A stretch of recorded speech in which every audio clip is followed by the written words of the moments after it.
My name is Lena Hartley. I'm 37. 3 days ago, I buried my father. For the 14 months before that, I slept in the room next to his. I learned to read a morphine chart. I held a basin at 3 in the morning so he wouldn't have to feel ashamed in front of his own daughter. At the reception afterward, my mother took the arm of my father's oldest friend, smiled the smile she saves for an audience, and said, "This is Lena." Someone had to look after Ray at the end, and she was the one with the time. The time, like I'd been idle. Like the last year of my life had been a hobby I picked up because I had nothing better going on. What she didn't say, what none of them knew, is that I had quietly paid $74,000 to keep my father comfortable in his own home, and that I had torn up every check he ever tried to write me for it. But that isn't the part that broke them. The part that broke them came 3 days later, when a lawyer none of them had ever met set a single sealed envelope on the table, in my father's handwriting, and began to read it out loud in front of the whole family. "Welcome to this channel, where the people who get written off turn out to be the ones who were holding everything together. If you've ever been thanked for your sacrifice by being called lazy, you are in the right place. Drop a comment and tell me where you're watching from and what time it is there." I read every single one. Now let me take you back 14 months to the phone call that started all of this. But first you need to understand the family that phone call rang into, because the way they answered it was decided long before anyone got sick. I grew up in Millbrook, a town small enough that the pharmacist knows your medications before you do, and the church parking lot doubles as the local newspaper. My father, Raymond Hartley, fixed heating and air conditioning for 41 years. He was a quiet man, not cold, just economical. He spent his words the way he spent his money, carefully, and only on things that mattered. My mother, Gail, is the opposite. Gail Hartley fills a room before she enters it. She runs the church flower committee and the neighborhood association, and she has spent her entire adult life making sure the version of our family that Millbrook sees is the version she wrote herself. In that version, my brother Spencer is the crown jewel. Spencer is 41, an attorney in the city, the kind of man who corrects the waiter and calls it standards. My mother has a framed photo of Spencer shaking hands with a state senator on the mantle. She dusts it more than she dusts anything else in that house. I used to count how many times she mentioned his name at dinner. The record was 19. My younger sister Camille is 33, married, 2 kids, a nice house 20 minutes away. She's not unkind. She's just learned that the easiest way to live in our family is to agree with whoever is loudest, and the loudest is always our mother. Camille figured out young that tears get you out of things and agreement keeps you safe, and she's been living on both ever since. And then there's me, the middle one, the one whose photos on the family wall stop at my nursing school graduation, like I stopped existing the day I put on the cap and gown. Let me tell you about that wall, because that wall is the whole story in one hallway. You walk in the front door of my parents' house, and there's a run of frames going up the staircase. Spencer's law school graduation, Spencer and the senator, Spencer's wedding, all 300 guests, Camille's wedding, Camille's babies, 1 frame each, updated every year. And then near the bottom, a little crooked, a single photo of me at 22 in a nursing cap, the last acceptable thing I ever did. After that, nothing. 14 more years of my life and the wall just stops. Here is the story my family tells about me. Lena went to nursing school, couldn't handle the hospital, quit, and now she does something with old people that nobody quite understands. That's it, that's the whole file. And once a family writes your file, new information doesn't get added. It gets ignored. What actually happened is that I worked 4 years in a hospital. I watched the system treat people at the end of their lives like inventory to be moved from bed to bed, and I watched families get 5 minutes with a doctor who was already late for the next room, and I decided I could do it better. So I left, and I started a small in-home elder care company. I started it with 1 client and a used minivan and a binder of plans nobody in my family ever asked to see. It's called Evening Light. I chose that name myself. I spent a week on it because I wanted it to mean the part of the day when the work is done and the light goes soft, the part that's supposed to be peaceful, the part we steal from people when we stick them under fluorescent tubes to die. I have 11 employees now. We sit with people in the last chapter of their lives so they don't have to spend it in a hallway. We are good at it. I am good at it. My mother calls it Lena's little babysitting thing. She has never once asked the name of my company. In 10 years, she has never asked me a single question about the work I do every day, because asking would mean admitting there was something they're worth asking about, and the file was already closed. I tell you all of this not so you'll feel sorry for me, but so you'll understand the ground we were standing on when my father got sick. Because in a family like mine, when something hard arrives, everyone already knows whose job it's going to be. Nobody has to volunteer. Nobody has to be asked. They just turn all at once and look at the person they decided long ago was expendable. And that person learns to feel the turn coming before it does, the way you feel a storm in your knees. The phone call came on a Tuesday in March. It was my mother, and her voice was doing the thing it does when she wants something but won't ask for it directly. That bright, brittle thing, like a smile stretched too tight. Your father had some tests, she said. It's not good, Lena. It's the pancreas. I knew what that meant before she finished. I'd sat with enough families to know what the pancreas means when someone says it in that tone. I knew the timeline. I knew the shape of the months ahead better than any of them did, because I'd watched it happen to strangers I'd grown to love, over and over for 10 years. The difference was that this time the man in the bed was going to be my father. I drove to Millbrook that night, 4 hours on a dark highway, doing the math I didn't want to do. And 2 days later, the whole family gathered in my parents' living room, and what happened in that room told me everything about the 14 months to come. The doctors had been clear. Treatment might buy time, but it wouldn't buy a cure, and my father, sitting in his own armchair with his hands folded in his lap, had already decided. No hospital, no facility. He wanted to stay in the house he'd lived in for 36 years. He wanted to die in it in his own chair with his own crossword on the side table. So the only question left was who would make that possible. And I watched my family answer that question without anyone saying a single honest word out loud. Spencer went first because Spencer always goes first. He talked about the firm. He talked about a case that couldn't be handed off, a client who'd walk, a partnership track he couldn't risk. He said he'd be down every weekend he possibly could. Every weekend he possibly could. I did the math on that promise in real time, the way you learn to do in my family, translating what people say into what they mean, and the answer came out to 0. I was right. Over 14 months, my brother came to that house twice. I counted. My father counted too, but I didn't know that yet. Camille cried, which brought her out of the conversation entirely, because in our family, a woman's tears are a currency and my mother accepts them as payment in full. The kids, she said, the school schedule. The drive, she'd visit, she promised. She'd bring casseroles. And she did bring casseroles, I'll give her that, dropped at the door with the engine running, a foil tray and a wave and gone before the smell of the sick room could reach her. And then my mother.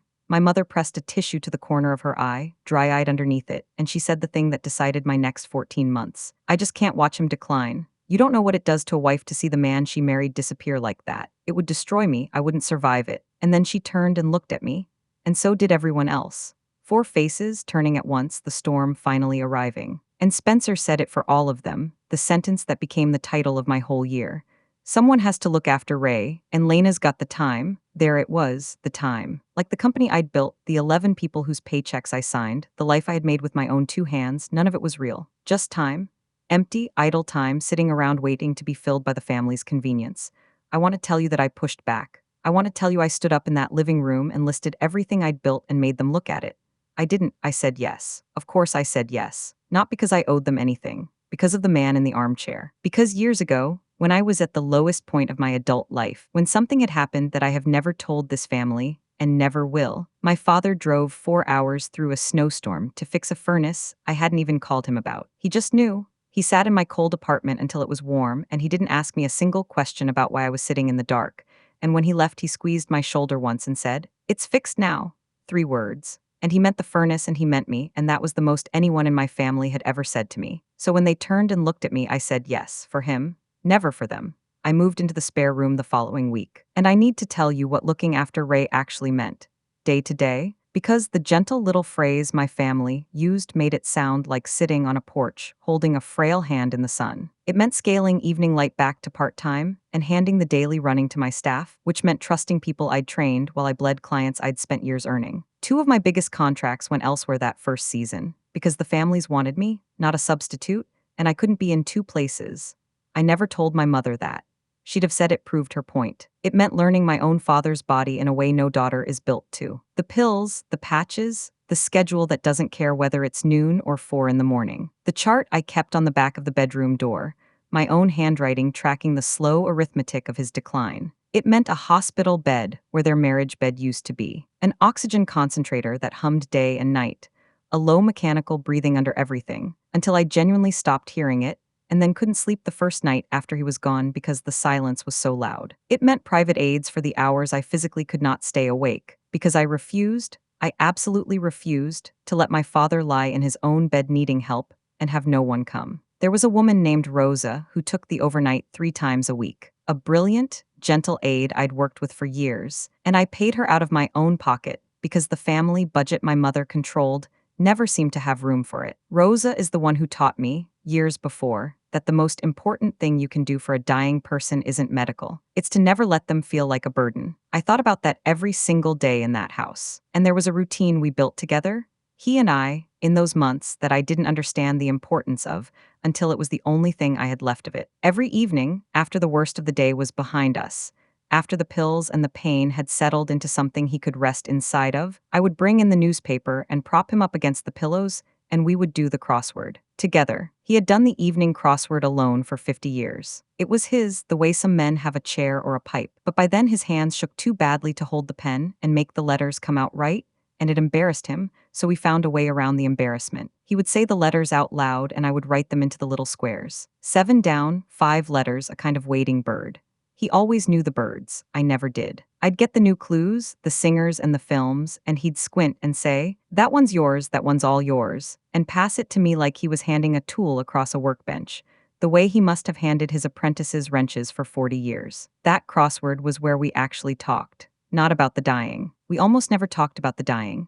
We talked about the trestle he and Walter used to throw rocks at his boys, about my grandmother, who I barely remembered. Once, only once, he said into the lamplight, not looking at me, "You're good at this, the taking care. You found the right thing to do with your life, Lena. I don't think anybody ever told you that." And then, before I could answer, before I could ruin it by crying, he said, "4 across, 6 letters, a long, quiet river." And I wrote in the answer, and let him keep his dignity and mine. There was one night near the middle that I will carry for the rest of my life. It was maybe 3 in the morning. The concentrator was humming its low mechanical hum, and I woke to a sound I'd never heard him make. He was awake and he was frightened. The pain had gotten ahead of the medication, and for a few minutes he was somewhere I couldn't reach, calling a name I didn't know, his eyes open and not seeing me. And I did what Rosa taught me. I didn't panic, and I didn't flood the room with light, and I didn't make him feel like a problem to be solved. I sat on the edge of the bed, and I took his shaking hand, and I talked to him low and steady about nothing, about the furnace he fixed in the snowstorm, about the crossword we'd finish tomorrow, until the medication caught up, and the fear went out of his face, and his eyes found me again. "Lena," he said when he was back, just my name, like he was making sure I was real, that he hadn't dreamed me. "I'm right here, Dad," I said. "I'm not going anywhere." And he believed me, and he slept. And I sat on the edge of that bed until the window went gray because I could not make myself let go of his hand. Nobody in this family ever knew that night happened. Nobody ever asked. There were 100 nights like it, and I was the only witness to every single one. Hold on to that because it matters later, when you hear who stood up in a lawyer's office and claimed I'd isolated him. And the money, let me be specific, because specifics are the only thing that ever cuts through a story like mine. The hospital bed rental, the concentrator, the wheelchair, the shower chair, the lift, the supplies insurance decided were luxuries, Rose's overnights, a second aid for the worst stretches near the end, the medications that the plan covered at a tier that may as well have been the moon, $74,000 over 14 months, out of my savings. Out of the business I quietly drained to keep one man comfortable in one chair. My father knew it was expensive. He was a careful man, remember. He'd balanced his own checkbook by hand for 50 years. One afternoon, early on, when he could still hold a pen, he reached for the checkbook on his nightstand and started to write me a check, his hand already trembling, the numbers coming out shaky and wrong. I took it from him gently and I told him to put it away, that I had it handled, that he should rest. He looked at me for a long moment. Then he nodded and let it go. He tried again the next month, and the month after that. Every time I took the check and folded it into my pocket, and every time when he wasn't looking, when I'd stepped into the hall or he'd drifted off, I tore it into pieces and dropped it in the wastebasket by his desk. I told myself he didn't notice. I told myself he had bigger things on his mind than 14 torn-up checks. I was wrong about that. I was so wrong about that, but I wouldn't find out how wrong until there was no way left to tell him I knew. I want to tell you about the one time Spencer came, because in the letter you're going to hear my father say, he counted, twice in 14 months, and I need you to understand what those 2 visits actually looked like, so that when my brother later put his name to a legal filing that called me the one who isolated our father, you'll know exactly what he's worth. The first visit was in the summer. He drove down on a Saturday, and he wore a polo shirt instead of a suit, which for Spencer is practically pajamas, and he came in already glancing at his watch in the doorway. He stayed about an hour. He stood in the sick room for maybe 10 minutes of it, hands in his pockets, not quite able to look at the bed, at the man in it, at what our father had become. He kept the conversation on safe ground. The firm, a case he'd won, the market. And then, with our father lying right there awake in the bed between us, my brother looked around the room where his father was dying, and he said, "You know, this roof's got maybe 5 years left in it. Whoever ends up with the place is going to have to deal with that. Probably want to get an appraisal done at some point, just to know where we stand. At some point. With Ray 3 feet away, listening to every word. I watched my father's face when Spencer said it. He didn't say anything. He just turned his head a little and looked out the window at the yard, and something closed in his expression, quietly, like a man filing a thing away in a drawer. I didn't know it then, but I think that might have been the afternoon he decided to change the will. Spencer drove back to the city before dark. He texted our mother that he'd had a good visit with Dad, and she told the whole Flower Committee that her son, the attorney, had come all the way down to sit with his father. What a good boy.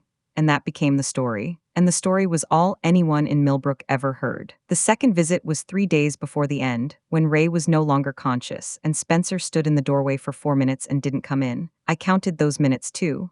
We were both counting, my father and I, all along.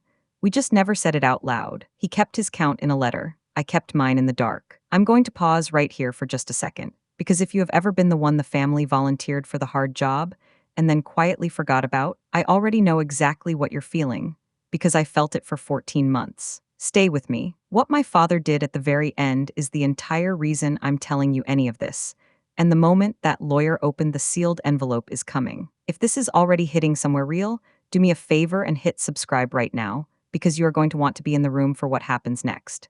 Now, before I take you to the reception, I have to be fair to my mother. And being fair to my mother is one of the hardest things I have ever made myself do. Gail grew up with nothing. Real nothing. The kind where you wear your cousin's shoes and learn to say you picked them out yourself. Her own mother cleaned other people's houses for a living, came home with other people's lives under her fingernails. And Gail spent her whole childhood as the girl whose lunch was just a little thinner than everyone else's, whose coat was just a little too small, who learned to read a room for contempt before she learned to read books. And somewhere back there, she swore an oath to herself. She would never, ever be looked down on again. Not by anyone, not ever.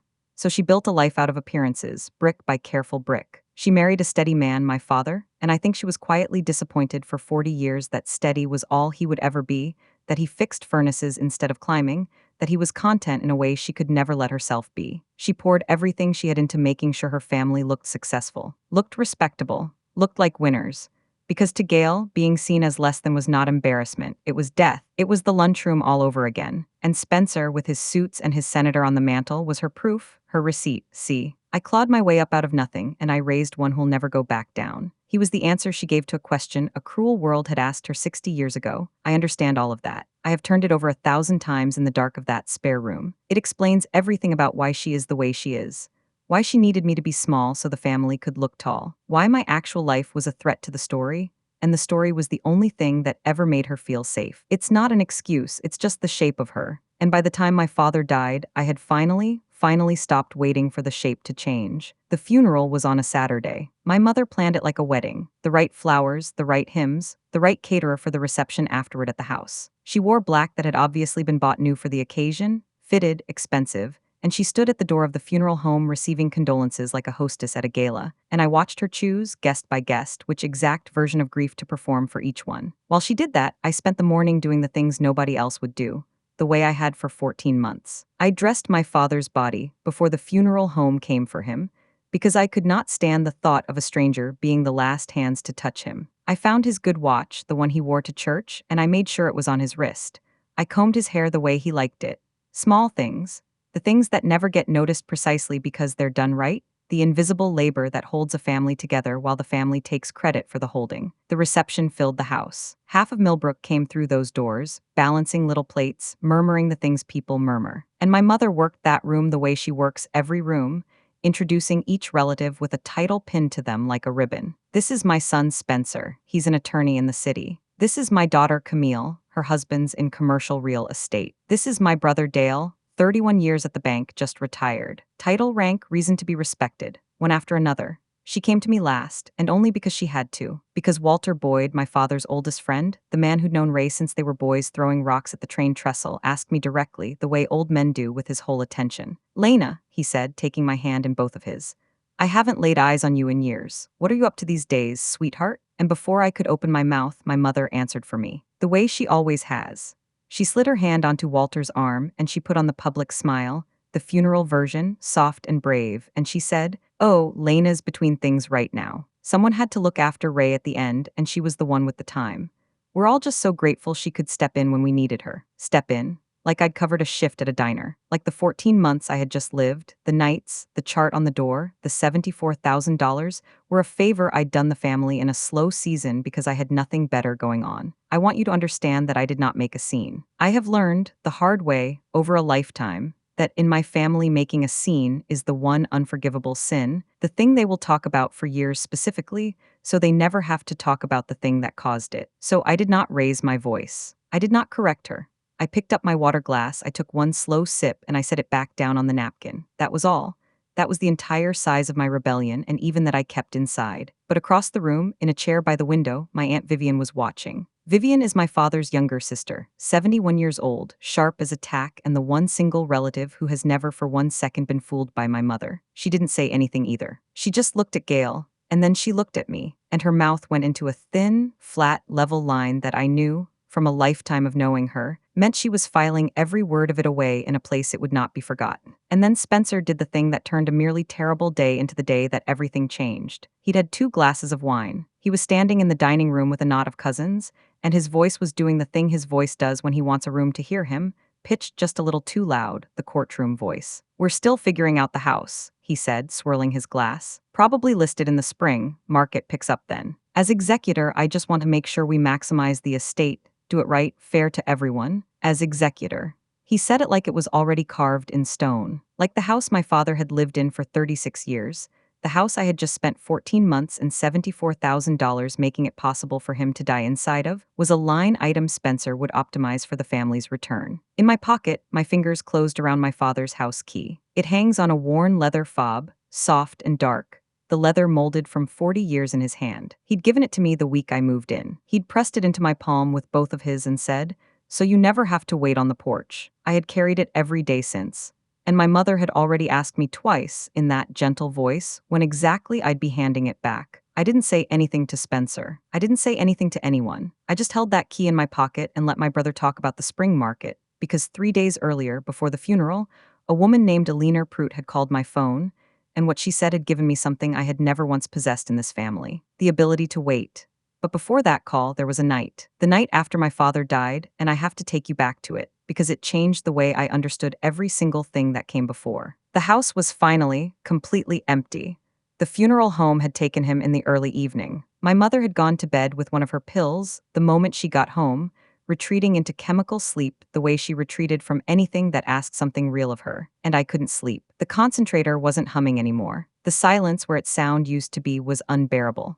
So I did what I'd done 100 nights in that house when I couldn't sleep. I went into my father's little office off the kitchen, the room where he paid the bills and worked his evening crossword, and I sat down at his desk just to be near the smell of him. Menthol chest rub and old newspaper, and that faint machine oil smell that never once left his hands in 41 years of work. His reading glasses were folded on the green desk blotter, right where he'd left them. The newspaper was open to the crossword, half finished, his careful block capital letters marching across the grid and then just stopping mid-puzzle where the strength had run out of him a few days before. I still have not been able to throw that newspaper away. I don't think I ever will. And in the top drawer, under a little tray of pens, I found an envelope with my name on it, not the sealed legal one. That came later. This was just a plain white envelope, soft and worn at the edges from being handled, with Lena written on the front in his hand.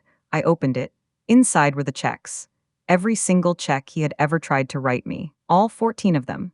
He had gone to the wastebasket after I left each room, every single month, and he had fished out the torn pieces and he had taped them back together, carefully. Piece by piece, lining up the ragged edges, smoothing the tape flat. 14 resurrected checks kept in a drawer like something precious.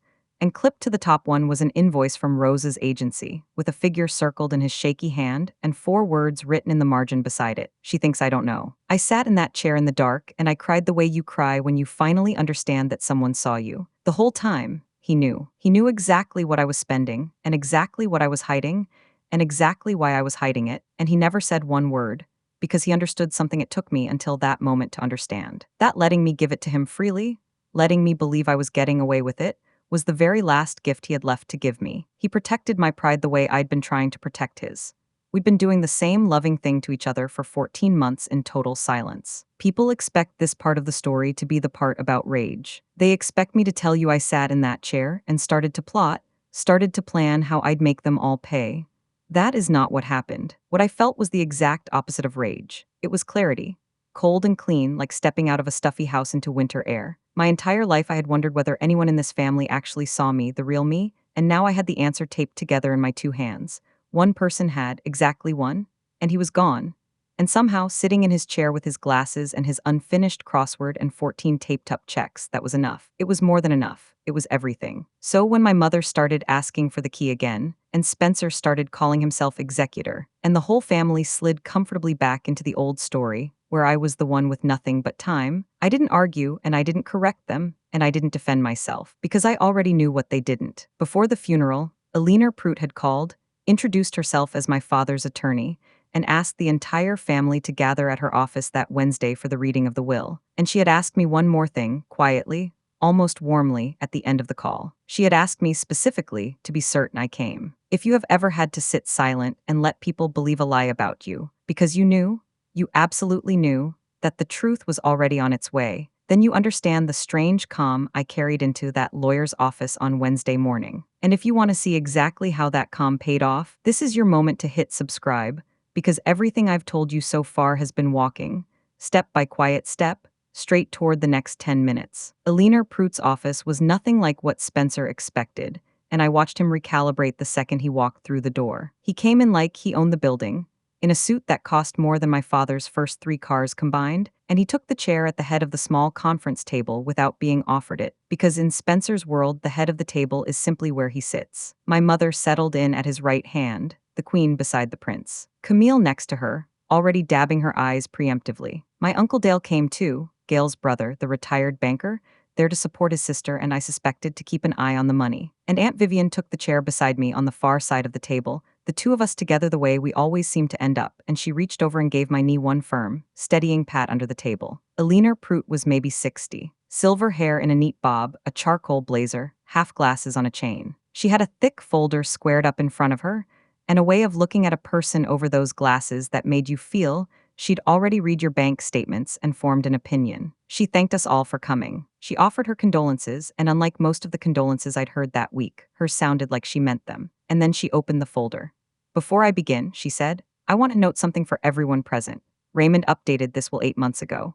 He came to this office himself, and he was entirely of sound mind, which I documented very thoroughly at the time, for reasons that I think will become clear before we're done today. This is his most recent and his only valid will." I felt Spencer shift in his chair beside the head of the table. He had come expecting a formality, a reading of a foregone conclusion. He was beginning to sense that this was not going to be a formality at all. Lena read the opening legal language first, the standard recitals. And then she arrived at the substance, and she read it slowly, deliberately, the way a woman reads who has done this many times and has learned which rooms need things said slowly. "I appoint Lena Hartley as the executor of my estate." Spencer's head came up like he'd been slapped. "I'm sorry," he said.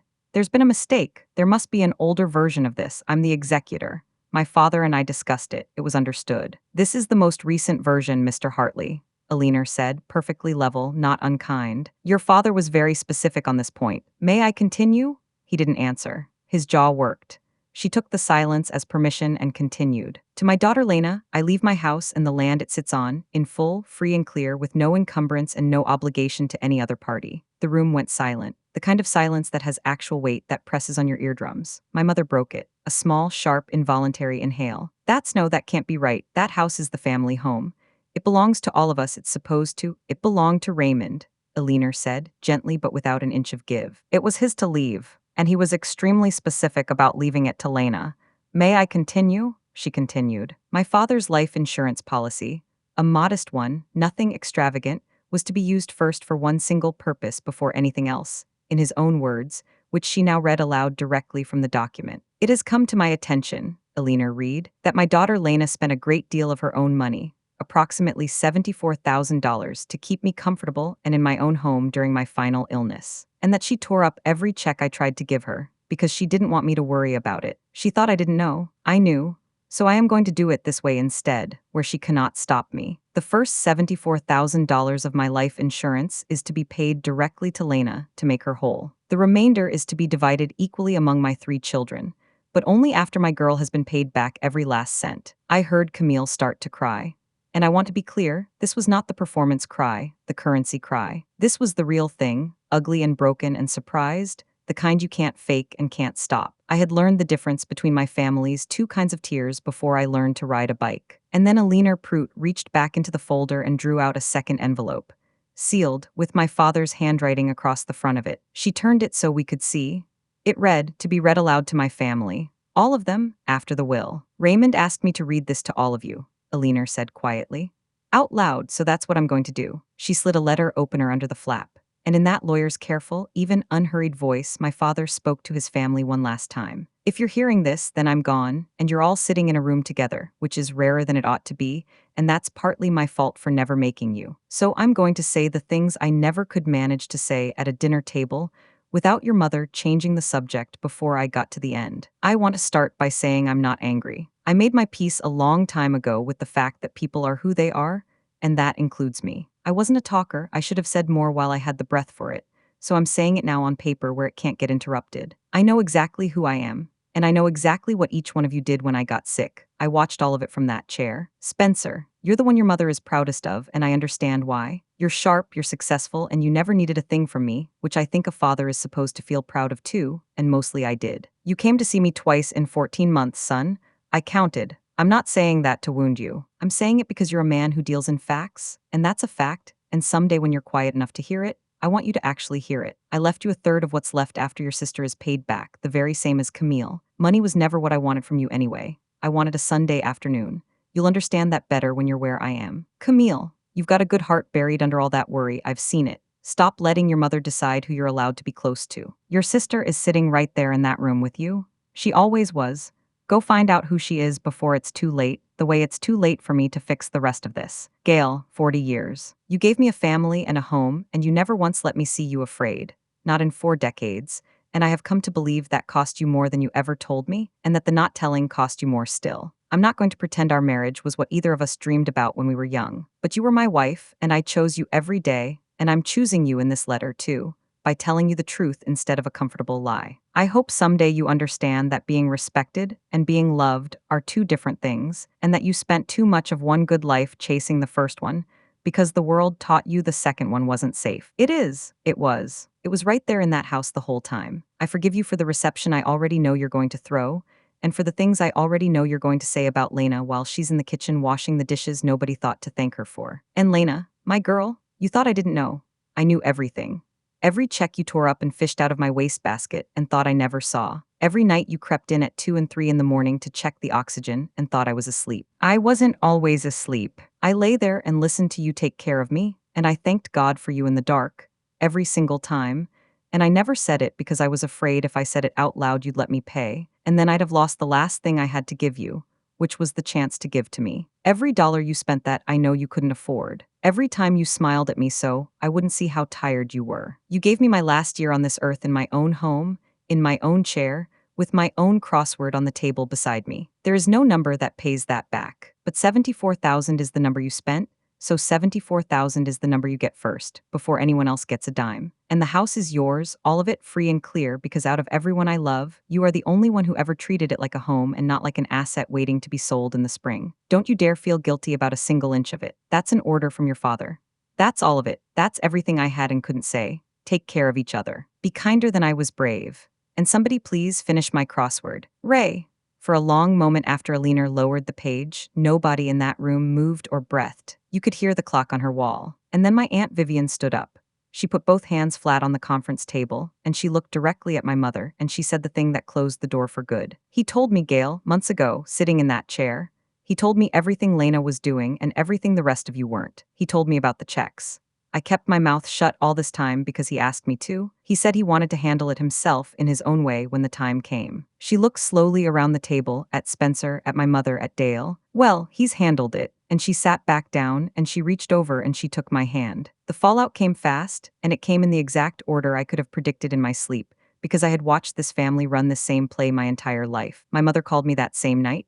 The first call was warm. Honey, we should talk. This has all gotten so emotional, and your father, well, he wasn't himself there at the end. We both know that, the medication and everything. I told her calmly that Alina had thorough documentation that he was completely himself when he signed it. The warmth on the line lasted maybe 90 seconds after that. The second call came an hour later, and it was the guilt. After everything I gave that man, 40 years of my life, and you let him cut his own family out for a house? You sat in there and let him do it.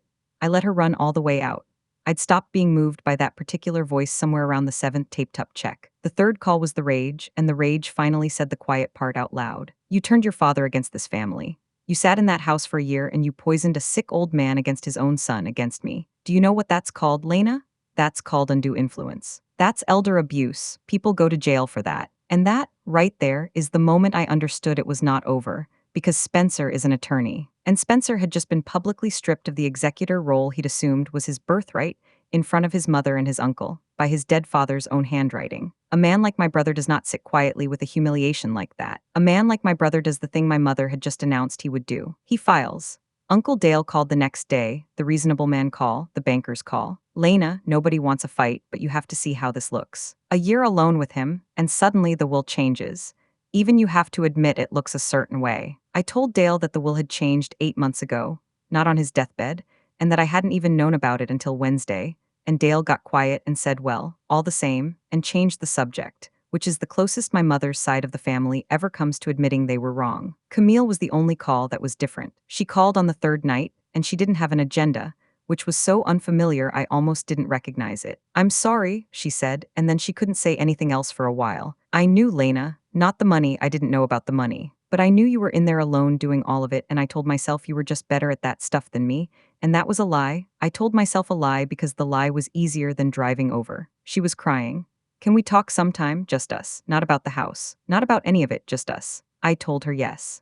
I left that door open exactly 1 inch, the same inch my father had spent his whole letter teaching me to leave. If you've made it this far with me, then you already feel where this is going, because you know there's no way a man like Spencer just lets it go. And what he did next, and the trap my father had quietly set for him 8 months before he died, is the part I almost couldn't believe even as it was happening. Hit subscribe so it finds you, and let me tell you exactly how my brother the lawyer lost. The papers arrived 3 weeks later, handed to me by a process server on the porch of the house that was now legally mine, the porch my father said I'd never have to wait on again. Spencer was contesting the will. The grounds, his filing said, were undue influence. And the claim, laid out in cold legal paragraphs, was that I had isolated our father from his family, controlled his access to everyone, and manipulated a sick, vulnerable, heavily medicated man into rewriting his will to enrich myself. I need you to sit with that for a second the way I had to. The daughter who spent $74,000 of her own money. The daughter who tore up every check so her dying father wouldn't have to worry about the cost of his own comfort. That daughter was now being formally accused,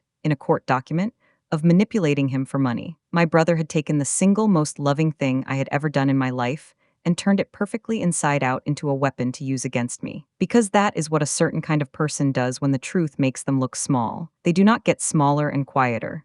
They try, with everything they have, to make you into the villain instead. And I will be honest with you because I promised you the truth in this story. That one landed. For about 2 days it landed. For 2 days I lay awake in my father's house and I doubted myself. Had I isolated him? Was the fact that I was the only one there somehow my fault? Had I, without meaning to, somehow? That is exactly what an accusation like that is engineered to do. It finds your single kindest act, the thing you're proudest of, and it makes you afraid of your own goodness. For 2 days, Spencer almost took that from me too. And then, on the third day, I called Lena Prout. And Lena Prout, it turned out, had been waiting 8 months for that exact phone call. Because so had my father. Lena, she said, and I swear I could hear something almost like satisfaction warming the edges of her careful voice. Sit down. Let me tell you about the day your father came in to sign this. Do you know why he came to me 8 whole months before he passed, instead of waiting until the end like most people do? Because he looked at me across this desk and he said, and I wrote it down because it was so striking, he said, Spencer's going to make trouble when he sees it. He's a lawyer. So let's make sure he can't. My father.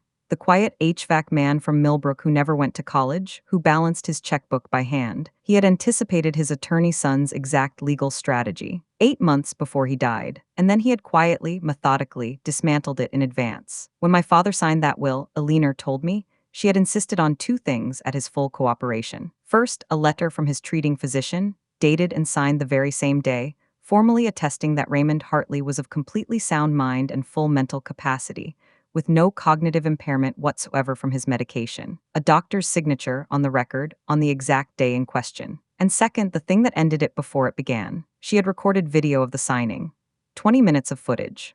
My father, clear-eyed and steady, before the worst of the illness, explaining in his own plain words on camera exactly why he was making each and every decision in that document, stating, looking right into the lens, that no one had pressured him or influenced him in any way, stating that Lena did not even know he was doing this, and stating, in so many words, that if anyone ever stood up and claimed his daughter had manipulated him, this video was his answer to them, from beyond the grave. Spencer's entire case rested on one single premise: that our father was a confused, isolated, fading old man who didn't know what he was doing. And our father had left behind 20 minutes of crystal clear video, proving that he had known precisely what he was doing, that he had predicted this exact attack by name, and that he had built the trap to spring on the man trying to spring a trap on me. Elena sent the physician's letter and the video to Spencer's attorney. I'm told it took about 4 days.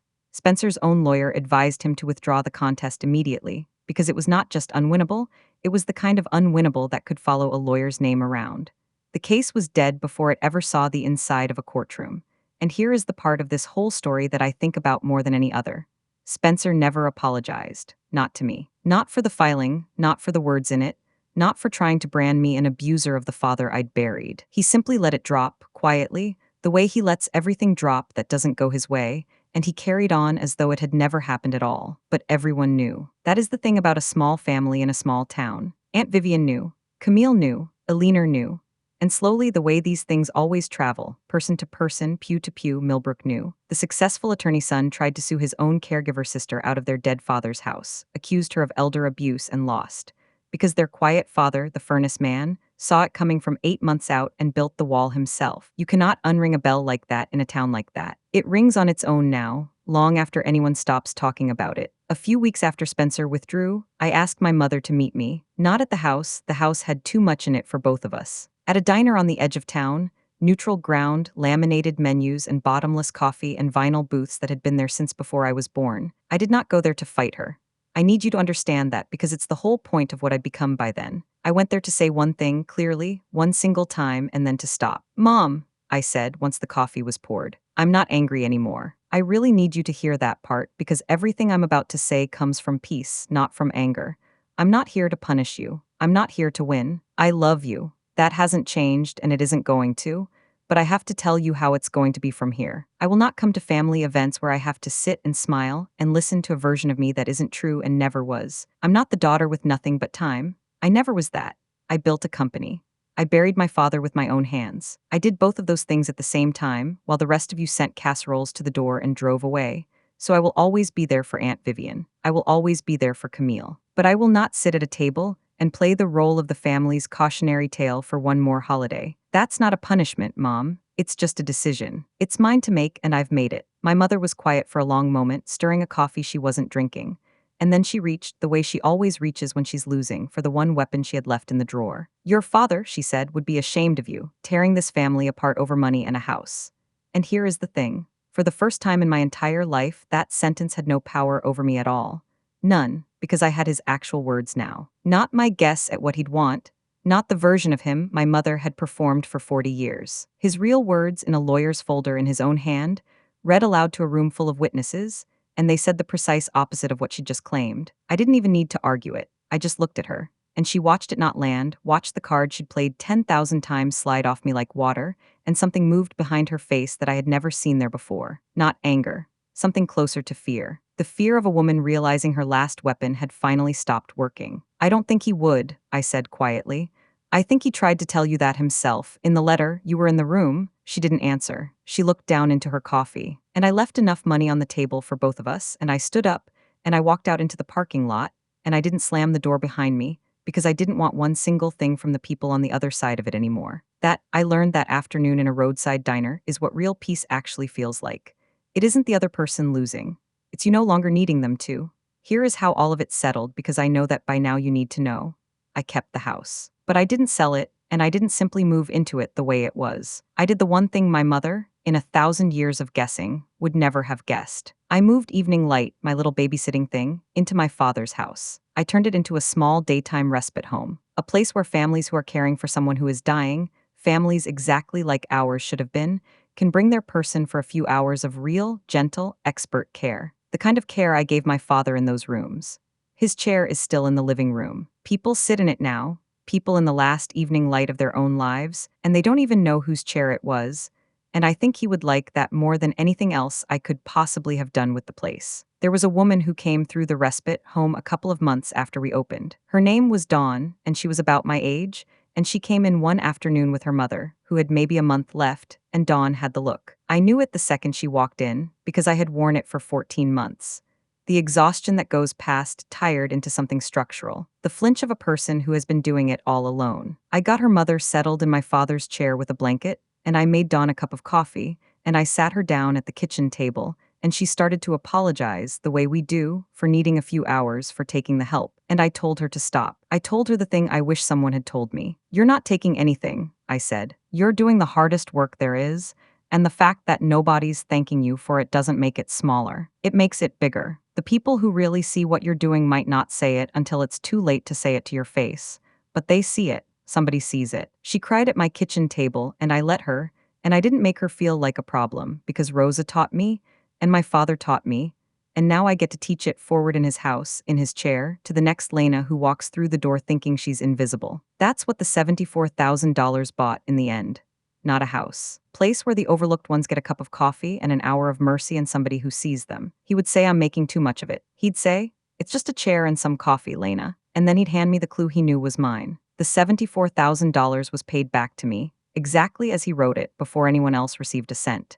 I used part of it to steady the business through the year I'd nearly emptied keeping him comfortable, the clients I'd lost, the ground I'd given up. And the rest of it, I put straight back into the respite home. It felt right, all the way down, that the money he had fought so hard to give me went right back into doing the very thing he'd been trying to thank me for. Spencer and I do not speak. He texted me one time about 4 months after the dust had settled. 6 words, I should have come to the house. I read it, I didn't answer it, but I didn't delete it either. Maybe someday that turns into something real. Maybe it never does. Either way, the door is open exactly 1 inch, and that is precisely where I am going to leave it, because my father spent a whole letter teaching me that you leave the door cracked, even for the people who don't deserve it yet, in case they ever decide to walk through. Camille drove out to see me a month ago, just her. No kids, no husband, no mother. She sat in our father's chair and she cried and she told me the things she should have said years ago, and then we talked for 3 hours about nothing, about everything, like 2 people meeting for the first time who happen to have known each other their whole lives. We are not close yet. We may never be what sisters in the movies are supposed to be, but she is trying, really trying, and I am leaving that door open too. More than an inch for her. My mother sends careful notes now. A birthday card.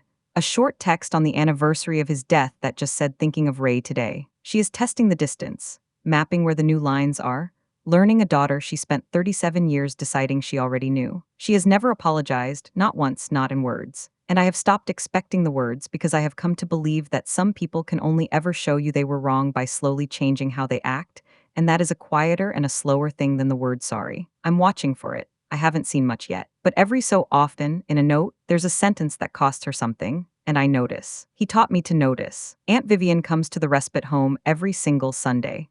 She brings genuinely terrible coffee and genuinely wonderful company, and she sits with the families in their hardest hours and tells them stories about Ray. The snowstorm furnaces. The man who never said much and meant all of it. The careful man who taped torn-up checks back together and kept them in a drawer like treasure. She is 71 years old, and she is the closest thing to a parent I have left in this world, and I answer every single call she ever makes on the first ring. I still have the key.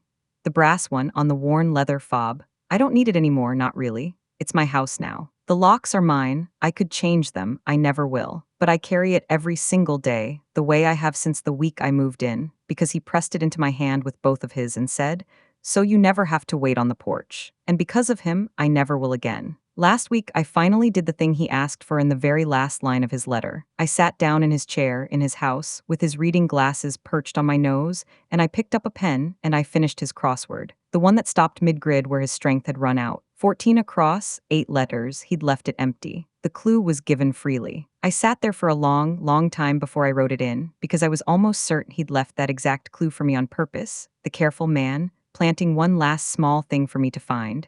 The answer was bestowed. I filled it in slowly in block capitals the way he wrote, and then I left one single square blank, on purpose. The very last one. Because some things you don't get to finish, and that turns out to be all right. You just leave a little open space in the grid where the other person used to be, and you let it stay empty, and that empty square is its own kind of full. My mother stood in a room full of people and told them that someone had to look after Ray, and I was just the one with the time. She meant it as nothing. as less than nothing. He took those same words and turned them into everything I am. He spent 14 months pretending to be asleep so that I could love him without ever being told I was doing too much. And then he spent his last clear days making certain that, on the one day I would not be allowed to defend myself, his quiet voice would stand up in a room and do it for me. So here is the only thing I'll leave you with. The people who truly see you are almost never the loudest ones at the table. Sometimes they're the quiet one in the armchair, watching, counting, keeping the torn pieces in a drawer where you'll find them when you need them most. And showing up, just showing up for the living and not only for the dead, is the loudest thing a single human being can ever do. My family talked. My father showed up. There has never been a contest. That's my story. A torn-up check, a brass key, a sealed envelope, and a father who saw me the whole entire time. If this reminded you of someone in your own life who shows up quietly and never once gets thanked for it, send this to them today and tell them you noticed. Tell them tonight. Drop a comment and let me know where you're watching from. Hit subscribe because I tell a story like this every week about the quiet ones and the overlooked ones, and the moment the truth finally gets to stand up and speak. And I will see you in the next one.